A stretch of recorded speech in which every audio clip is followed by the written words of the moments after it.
Welcome back to episode. What episode are we on, Spud? This is like 10 or 11, no? 10 or 11? I mean, makes sense. No, we're not. Definitely not. You're a few episodes behind, brother. Am I? Oh I yeah. must say. And you know what? Oh, yeah, we're on episode 14. All Okay. right, episode 14. Goddamn, terrible podcast host. I don't even know what episode Yeah, I we're on. know. I don't even know what episode we're on. But continuing on with our murderers this timeline tale, if you will. Um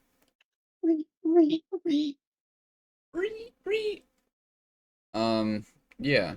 Uh, we are back. We are back in the present. Woo! We had Yeah. past selves doing the work. Thank you, past self. Good videos, past selves. Oh yeah, good shit. Uh, from there, I've also gotten the salt shaker finally tattooed. Finally got it done. So it is permanent. This channel has to go somewhere now. It has to blow up. All right. Guys, please. If this channel gets to 1,000 subscribers, I will put a penis somewhere on my body. All right. He's gonna get the penis on his penis. I'll put a penis on my penis. I'll get my penis tattooed. Anyway, back to the back to the topic um of murderers. Today we're going to be checking out someone from 1956. Uh her name was, I think it was pronounced Aileen Carol Wuornos. She was, Wuornos? yeah. I'm just That's how going to you call pronounce her, it? if I'm just gonna call her anything, Aileen. yeah, I'm just going to call her Aileen Aileen Carol. But yeah, she's I haven't heard much of documentaries and films, but I have heard of a couple books behind her. She's very known for killing a lot of men and how she took care of those men. So Interesting. yeah. Excited to learn. Oh yeah, I'm sure this one is going to be a real doozy daisy, if that's how you say it. But all right, let's get right into it. Chapter 1. God damn it, there's a fucking cord right here. It's pissing me off. You see what I mean? Everything is just fucking pissing me off, and I don't know why. Aileen Carol Wuornos, is one of the most widely discussed figures in American true crime history. Her life story sparked worldwide debate and inspired books, documentaries, and films. But behind her notary is a much more complicated human story, one shaped by trauma, instability, and lifelong struggles.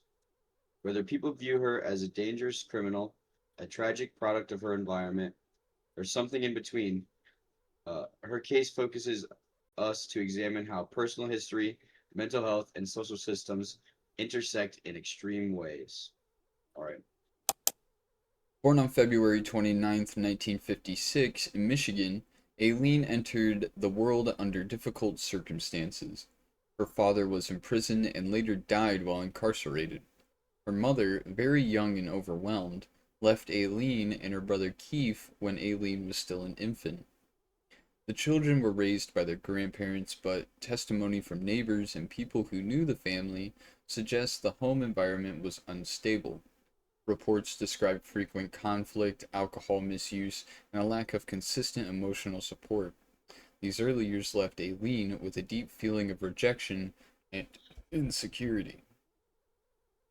Um, That's what happens when I'm gonna your go ahead. parents give you up. Yeah, well, yeah, because your One died, but yeah. grandparents only they run off I don't know how to explain it, but like for some reason it's a thing with most grandparents where parents will grow up with one version, and then the grandkids will grow up with a different version. You know what I'm saying? So what I'm Mm. saying is those grandkids probably didn't get the parenting needed like the grandparents once did. By her early teens, Aileen was already showing signs of distress and instability. She frequently ran away, skipped school, and struggled socially. She became pregnant at 14 and gave the baby up for adoption, an experience that further isolated her. At 15, she was asked to leave the family home and had to rely on abandoned buildings, wooded areas, and temporary shelters to survive. This period established a long-term pattern of homelessness, hitchhiking, and relying on strangers for basic needs. It also shaped her distrust of institutions and authority figures.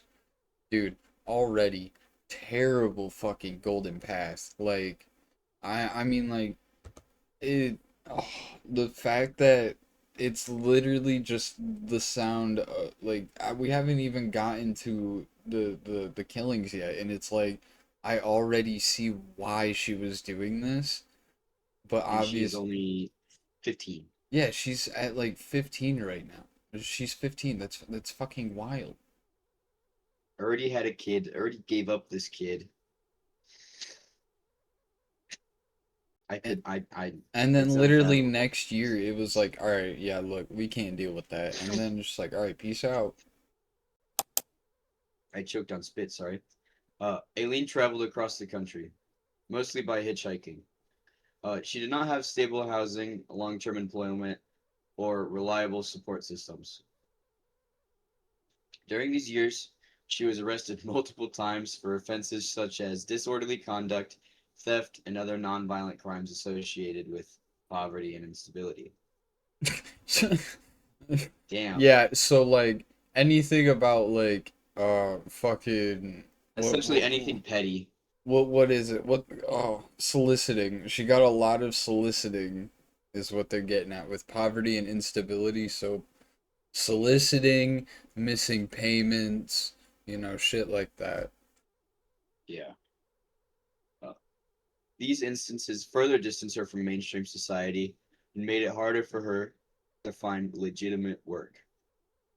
In 1976, she briefly married an older man who belonged to a Florida yacht club. However, the marriage ended quickly due to conflict, and she returned to drifting. Uh, one of the most significant relationships in Aileen's life began in 1986 when she met a woman named Ty- Tyria Moore in Florida. The two formed a close bond that lasted several years. According to interviews and reports, Aileen valued this relationship deeply and often worked to financially support both of them. Their partnership was intense and codependent, and it added emotional pressure to Aileen's already unstable life. Financial strain, ongoing homelessness, and repeated negative encounters while hitchhiking contributed to the growing distrust in her personal life. Between late 1989 and late 1990, 7 men were found deceased in different areas of Central Florida. These cases shared similar si- hmm. These cases shared similarities, including the general regions where the victims were found and the fact that many were last seen traveling on state highways. Investigators eventually identified a connection between the victims. Several of their personal belongings had ended up in pawn shops, linked to paperwork uh, to Aileen Wuornos. Forensic evidence, witness statements, and recovered vehicles eventually led law enforcement to focus on Aileen and her partner, Tyria Moore. The emerging pattern prompted police agencies from several counties to form a joint task force. I kind of expected it. I mean, Yeah, no offense, but she kind of homeless. She needs shit, but like now that like if we read the names, there's no I like just looking at them, I don't see any connection or like she had a type or anything. I literally see like she probably saw a big wallet on this guy and was like, "All right, I'm gonna go home with this guy, kill him, and then I'm gonna take all his stuff." Like it's literally, I don't want to say fiending, but it's just poverty striking. And she was able She to get was away just with it. after the money. Yeah, she was able to get away with it for much longer than most, because we can't act like this is the first time a homeless person has gone and killed some people. But like she's the one that's been able to get away with killing the most people at the time, which makes her infamous, I guess. So we got like Troy Burris, Charles Humphreys, Walter Geno Antonio, Richard Malroy, David Spears, Charles Carcassonne, and Peter Symes. They all look like people that if you went to a bar, you would see them up there at the bar, probably with their wallet up there but underneath their hand, and it's like a thick leather wallet. I bet you they look like people that would just have a thicker kind of wallet because they worked like an office job, if you will. Mm. They look like managers or office job workers. Investigators gathered a substantial amount of evidence linking Aileen to multiple crime scenes. This included fingerprints found in a victim's vehicle, pawn shop receipt records, and eyewitness description of a female hitchhiker seen with several of the men. Like, you see what I mean? Like, I don't. She was just able to get away with it for a little bit longer than probably most. This literally sounds like the average homeless person, no offense. You know? Like, Yeah. pawn shop receipts. Like, come on. The turning point came when police located Aileen at a bar known as Frequent Stop for local drifters. I just fucking called it. You see that shit? I just spilt the shaker right there. Oh my god. I don't know. They arrested her in 1991 after monitoring her movements and confirming her identity. Tyria Moore was located separately and later cooperated with law enforcement. Her cooperation became a key component in obtaining Aileen's formal confession. Aileen's first trial for the death of Richard Mallory began in 1992. Florida's Williams Rule, which allows evidence of similar past behavior to be presented in court, made this case more difficult for the defense. Aileen testified that she acted in self defense, claiming that several of the men had threatened or physically harmed her. The prosecution argued that she intentionally targeted the victims for financial gain. She was convicted and sentenced to death. In the following months and years, she received additional sentences for the remaining cases. That, like, Crazy. just that last sentence, bro. The fact that you put, she was convicted of and sentenced to death. But, yeah, in the following months and years, she was still getting prosecuted. So, More. like, yeah, she was still getting more, you know? And it's like, oh my God. And if it this is the 1990s, this is when like the start of like we don't approve of homelessness kind of, you know. Hmm. That's when all that stuff Our started. our society kind of started to stop trusting homeless people. Yeah. And you can tell that she even tried to pull the, well, I'm a woman and it was self-defense. They tried attacking me kind of card, you know. So Yeah.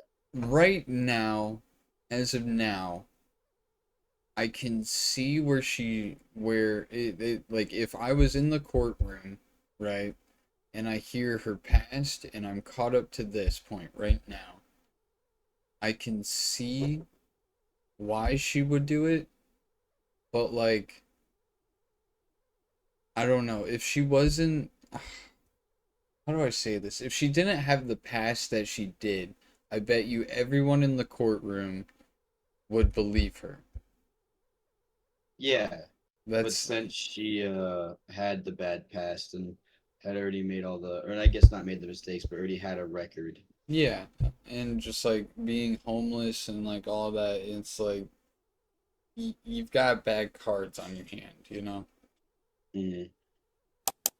Psychological evaluations conducted during and after the trials indicated that Aileen struggled with several mental health issues, including symptoms consistent with long-term trauma.